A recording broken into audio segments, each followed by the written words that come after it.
Hey everyone, welcome back to my channel. If you're new here, don't forget to hit that subscribe button, like this video, and let me know in the comments down below what you'd like to see me make in a future recipe video. Now, today's video, I'm bringing you 2 more meal ideas. These are vegan, whole food, plant-based, and oil-free, so let's go ahead and get right into this video. So for this first recipe, we're going to be making my smoky buffalo cauliflower and soy curl sheet pan dinner. This is just a quick, easy meal that you can throw together in just a few minutes, and it cooks up pretty quickly as well. So let's go ahead and get started. So to start off this recipe, you're just going to want to have an entire head of cauliflower cut up into smaller pieces. And then we're going to make our own buffalo sauce. I just have some Frank's hot sauce here, and we're going to turn it into a buffalo sauce by adding some onion powder, garlic powder, nutritional yeast, and some smoked paprika. Now, if you are really wanting that smoky flavor, you don't want to skip out on that smoked paprika. Then we're just going to mix this all together. Now I'm going to go ahead and pour that mixture right over my cauliflower, and then I'm just going to mix that up until all of the cauliflower is well coated.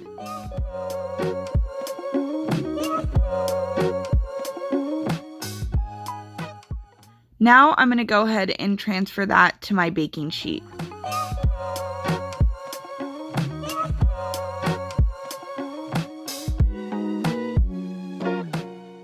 Now that I've spread out my cauliflower, I'm just going to take some red onion, and then I'm just going to distribute those throughout. I just cut these into wedges, and we're just going to put them on the pan sporadically.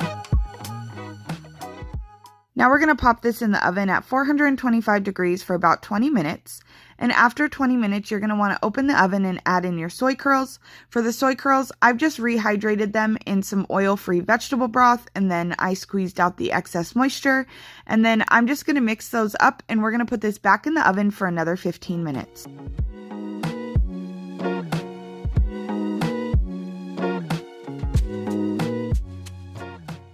And after 15 minutes, pop it out of the oven, and it should look like this. Everything's perfectly roasted and it's ready to serve. I hope you give this one a try. Let's go ahead and get right into the next recipe. So for this recipe, we're going to be making some stuffed poblano peppers in the oven, and we're going to be putting a delicious cashew cheese sauce over the top.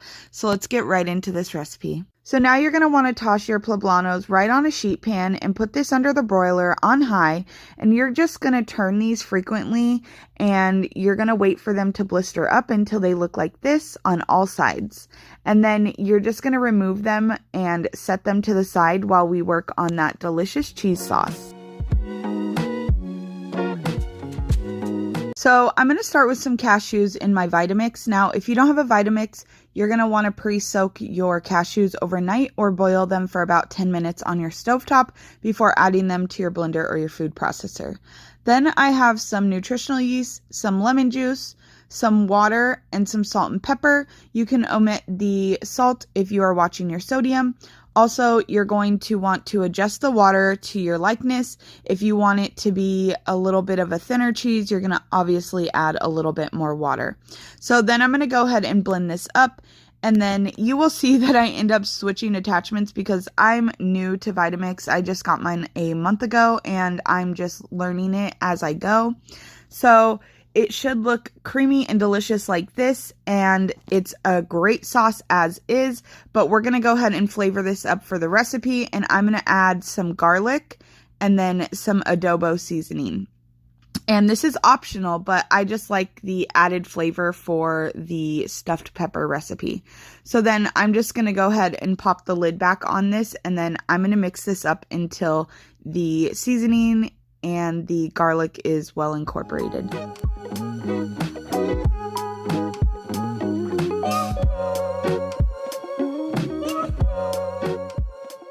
When it's done, it should look nice and creamy like this, and then we're just going to set that to the side, and we're going to get started on our peppers. So after these have had a chance to cool off, I'm just going to go ahead and cut these in half, and then I'm going to remove the stem, and then I'm going to take the seeds out of these.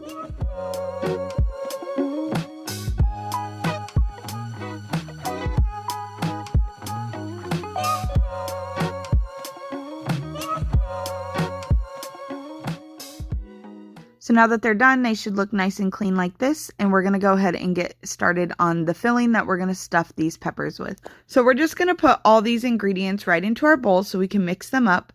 I have some cooked quinoa, some black beans that I've rinsed and drained. And then I have some corn. And then we're going to put some fire roasted tomatoes. If you don't have fire roasted tomatoes or access to them, you could just use regular canned diced tomatoes. And then for the seasonings, we're going to be adding some garlic powder, and then I have some onion powder, and then we're going to use some smoked paprika, and then I have some more of that delicious adobo seasoning. Now make sure when you're purchasing an adobo seasoning, if you're following the Forks Over Knives diet, that it doesn't contain oil, because oftentimes they put sunflower oil and stuff like that in them. So then I'm just going to give this a good little mix, and then we're going to go ahead and stuff these peppers. So I just have a baking dish here. This is a 9x13. And then I'm just going to position all of my peppers in here the way that I want them. And then we're going to go ahead and stuff these. And then we're going to pop this in the oven at 350 degrees for about 15 to 20 minutes, just until everything is heated through.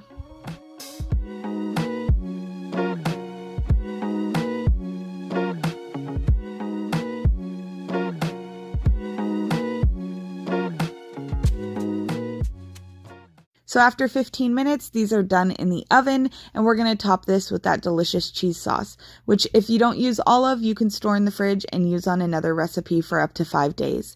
I like to top mine with some pico de gallo and lime, and that's it.